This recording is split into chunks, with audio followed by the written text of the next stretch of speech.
অনিয়ন্ত্রিত রাগ এটা সওয়াবের কারণ নয়, গুনাহের কারণ।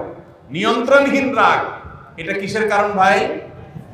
অনেক মানুষ আছে রাগী, বদরাগী তো বদরাগী, আবার এটাকে ভালো মনে করে, বলে কি শয়তান তার কাছে এভাবে উপস্থাপন করে আর কি, বলে যে আমি উল্টাপাল্টা দেখলে আমার মাথা গরম হয়ে যায়, আমি সহ্য করতে পারি না, আছে না? অথচ উনি নিজে হাজার উল্টাপাল্টা করেন ঠান্ডা মাথা, শুধু আরেকজনটা দেখলে মাথা কি হয়ে যায়?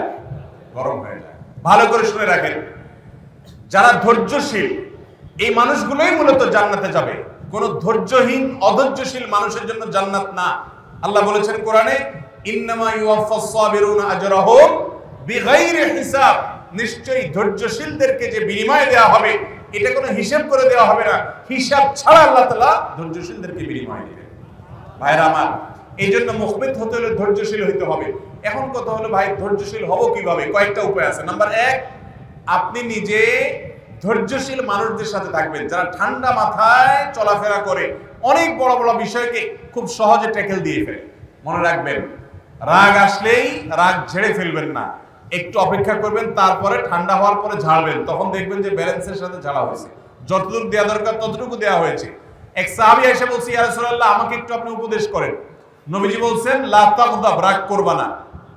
বলেন যে আরেকটা করেন, বলে লা তাগদাব, রাগ করবা না। বলেন যে আরেকটা করেন, তৃতীয়বারও বললেন লা তাগদাব। এরপর নবী সাল্লাল্লাহু আলাইহি সাল্লাম বলেছেন, লা তাগদাব ওয়ালাকাল জান্নাহ, রাগ করো না, জান্নাত তোমার।